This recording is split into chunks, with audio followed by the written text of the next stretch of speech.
Hi guys! Ako ulit.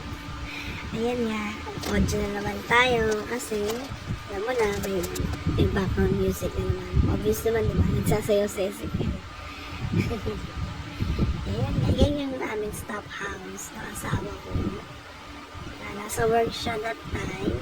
So kaya kami dalawa lang ni Ezekiel. Pagigising lang namin yan eh. Siguro mga 7 o'clock or 9 o'clock, mga ganun yung time na yan. Sayo lang siya. Diyan lang kami sa bahay namin. Kakamerienda lang namin.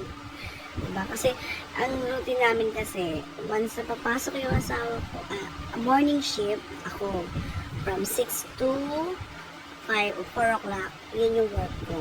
So, pag nasa work ako, nandun siya sa silang dalawang mag-asama. Tapos, kapag pasok na yung asawa ko, kaka-out ko lang. So, minsan nagkikita na lang kami sa labas. Nag-aabutan kami kay Ezekiel.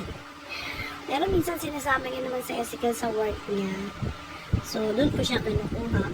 Okay lang naman yun sa amin dito sa work namin kasi pumayag naman yung company namin, yung mga amo namin mismo na may anak kami. Wala kami tagapag-alaga. Hindi pa namin siya pinupunta sa school yan kasi una-una wala rin akong time. Kasi na yung oras ko sa trabaho, pag mag-out ko, antok din naman ako.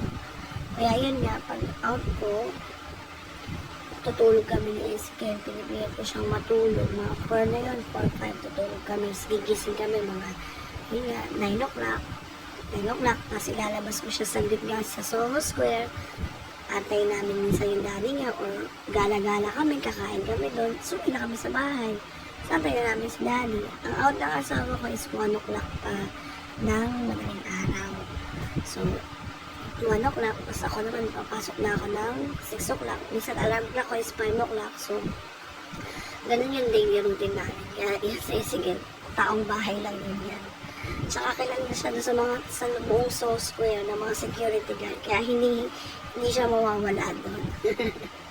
Ang saya-saya niya dyan, no? Yun lang ang buhay niya. Nood, sasayaw, kakain, dedede, tutulog. Yun lang. Tsaka mga toys niya, bigay ng mga Pilipina din, mga ninong at ninang niya. Yun lang. Sa mga nanonood ng video namin, maraming salamat sa mga nag-subscribe. Yung mga nakakapanood pa, hindi pa nakaka-subscribe, pa-subscribe naman po.